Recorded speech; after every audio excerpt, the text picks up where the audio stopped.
या 3 महिन्यात आम्हाला नदी ओलांडून जायला आणि ह्या रस्त्याशिवाय आम्हाला कुठलाही रस्ता नाही। तर मी शासनाला हे शिफारस करते की लवकरात लवकर या रस्त्यावर पूल बांधून द्यावा। नमस्कार, एमबी न्यूज म्हणजे महाराष्ट्रातील बातमीपत्रामध्ये आपले स्वागत आहे। मी मंगेश बोबडे। बातमी बघण्यापूर्वी आमच्या लाईक आणि सबस्क्राईब करायला विसरू नका। तर पाहूया आजची विशेष बातमी। अमरावती जिल्ह्यातील अंजनगाव तालुक्यातील चौसाडा येथील श्रीमती शेवंताबाई काडमिक विद्यालयात येणाऱ्या आजूबाजूच्या गावातील विद्यार्थ्यांना चक्क आजच्या काळात सुद्धा नदीच्या पात्रातून मार्ग काढत शाळेत जाण्याची वेळ अंजनगाव तालुक्यातील विद्यार्थ्यांवर आजच्या काळात आहे।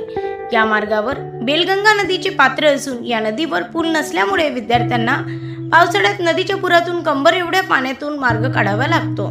जवळपास गेल्या 4-5 दिवसापासून बेलगंगा नदीवरील सावरपाणी येथील धरण भरल्यामुळे नदीला पूर आलेला आहे। विद्यार्थ्यांना शाळेत येताना आपला जीव धोक्यात घालून मार्ग काढावा लागतो।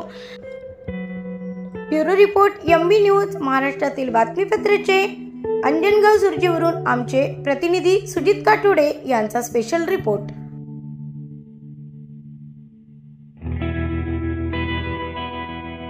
मी आदित्य मसूरकर, शेवंताबाई शाळेतील इयत्ता 11वी मध्ये शिकत असणारा मुलगा। आपण हे बघत आहो की हे दरवर्षीप्रमाणे आम्हाला हे पावसाळ्यातील 3-4 महिने खूपच भारी जातात, कारण की या नदीमधूनच ओलांडून आम्हाला शाळेत जावं लागते। तरी सुद्धा दरवर्षीप्रमाणे या पाण्यामुळे आम्हाला कधी कधी तर शाळेत जाता येत नाही, तरी सुद्धा शासन याच्याकडे कोणतंच लक्ष देत नाही। दरवर्षी पाण्यात हे तुम्ही बघू शकता, विद्यार्थी पळतात, कपडे सुद्धा ओले होतात, आमचे पुस्तकं सुद्धा ओले होतात। दरवर्षी 9वी इथे खास करून 10वी व 12वीचे विद्यार्थी शिकत असतात, तरी सुद्धा शासन यांच्याकडे लक्ष देत नाही।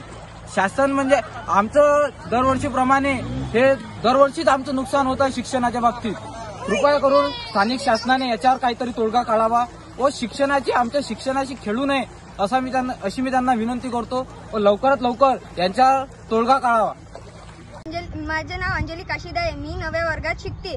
ह्या शाळेत माझं पहिलंच वर्ष आहे आणि पहिलाच महिना आहे। ह्या शाळेत जाताना हे नदी लागते तेव्हा आम्हाला खूप त्रास होतो। या 3 महिन्यात आम्हाला नदी ओलांडून जावं लागते आणि ह्या रस्त्याशिवाय आम्हाला कुठलाही रस्ता नाही। तर मी शासनाला हे शिफारस करते की लवकरात लवकर या रस्त्यावर पूल बांधून द्यावा।